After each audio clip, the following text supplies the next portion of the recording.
ഞാൻ ഇന്ന് രാവിലെ പച്ചക്കറി കടയിൽ പോയിരുന്നു. കടക്കാരന്റെ കയ്യിൽ വേണ്ട സാധനങ്ങളുടെ ലിസ്റ്റ് കൊടുത്തു. എല്ലാ സാധനങ്ങളും പാക്ക് ചെയ്ത് തന്ന കൂട്ടത്തിൽ ലിസ്റ്റിൽ സാധനങ്ങളുടെ വിലയും എഴുതിയിരുന്നു. തക്കാളിയുടെ വില കണ്ട് ഞാൻ ഞെട്ടി. നന്നായി കൂടിയിരുന്നു.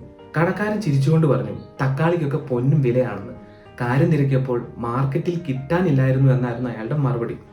ഞാൻ ചിന്തിച്ചത് മറ്റൊരു തരത്തിലാണ്. കുറച്ച് വർഷങ്ങൾക്ക് മുമ്പ് തക്കാളിയുടെ വിലയും ഇപ്പോഴത്തെ വിലയും തമ്മിൽ വലിയ വ്യത്യാസമൊന്നും വന്നിട്ടില്ല.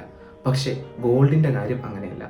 മുൻപുള്ളതിനേക്കാൾ 60%, അതായത് പകുതിയിലധികം വില കൂടിയിരിക്കുന്നു. Why gold is so expensive? Motion ബുക്സിന്റെ പുതിയൊരു വീഡിയോയിലേക്ക് സ്വാഗതം. ഇറ്റ്സ് ഇൻഫോടൈം.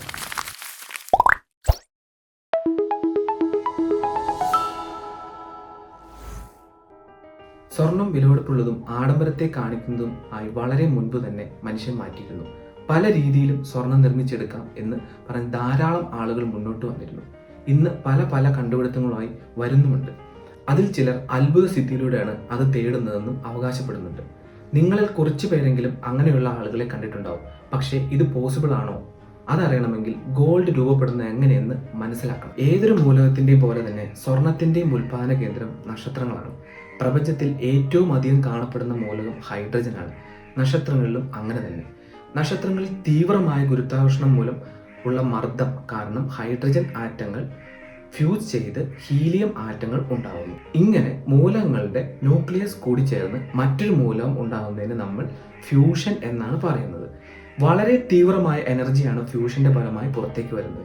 ഇത്തരത്തിലുള്ള ഒരു റേഡിയേഷന്റെ പ്രഷറും ഗ്രാവിറ്റേഷണൽ ഫോഴ്സും തമ്മിലുള്ള ഒരു ബാലൻസ് ആണ് നക്ഷത്രങ്ങളുടെ നിലനിൽപ്പിന് സഹായിക്കുന്നത്. തുടർന്ന് ഇതിലും ഉയർന്ന ആറ്റോമിക് നമ്പറുള്ള ഓക്സിജൻ, നൈട്രജൻ, കാർബൺ തുടങ്ങിയ മൂലകങ്ങളും ഇങ്ങനെ ഫ്യൂഷൻ മൂലം ഉണ്ടാകുന്നു. പക്ഷേ ഈ പ്രക്രിയ അങ്ങനെ അനന്തമായി തുടരാൻ സാധിക്കില്ല. കാരണം നിക്കൽ, അയൺ പോലുള്ള മൂലകങ്ങൾ രൂപപ്പെട്ട് കഴിയുമ്പോൾ പിന്നീട് അങ്ങോട്ട് ഇത് തുടർന്നു പോകാനുള്ള അത്രയും ശക്തമായ ഗ്രാവിറ്റേഷണൽ ഫോഴ്സ് നക്ഷത്രങ്ങളിൽ ഉണ്ടാവുകയില്ല. നക്ഷത്രങ്ങൾ അതിഭീകരമായി പൊട്ടിത്തെറിക്കുന്നു. ഇതിന് സൂപ്പർനോവ എന്ന് പറയുന്നു. ഈ സമയം വളരെ തീവ്രമായ എനർജിയാണ് ഉണ്ടാകുന്നത്.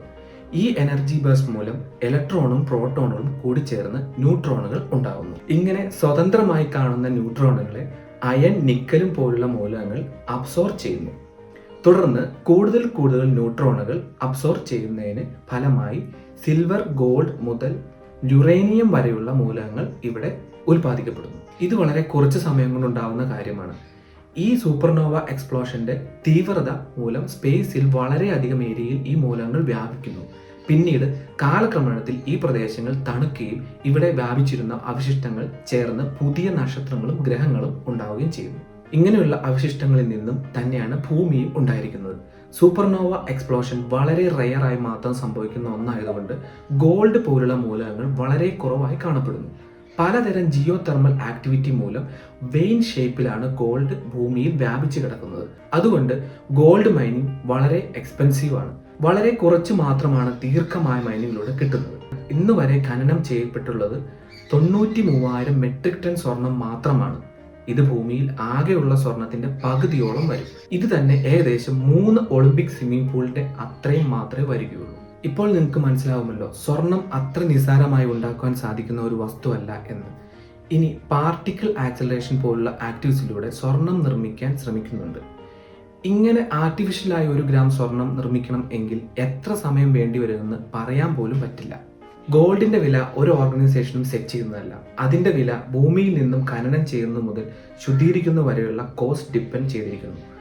ചുരുക്കി പറഞ്ഞാൽ ഗോൾഡ് കോസ്റ്റ് ഓഫ് പ്രൊഡക്ഷൻ മറ്റ് ലോഹങ്ങളെ അപേക്ഷിച്ച് വളരെ കൂടുതലാണ്. ഗോൾഡിനെ മറ്റ് ലോഹങ്ങളിൽ നിന്നും വ്യത്യസ്തമാക്കുന്നതിൽ അതിന്റെ മാലിബിലിറ്റിയും ഡക്റ്റിലിറ്റിയും വളരെ പ്രധാനമാണ്.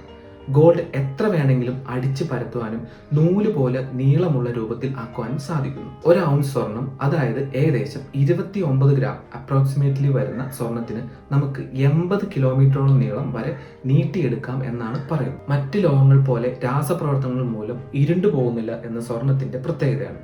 ബ്രാസ്, കോപ്പർ മുതലായവ ക്ലാവ് പിടിച്ചു പോകുന്നത് നമ്മൾ കണ്ടിട്ടുണ്ട്. ഇരുമ്പ് തുരുമ്പെടുത്തു പോകുന്നത് ശ്രദ്ധിച്ചിട്ടുണ്ടാവും.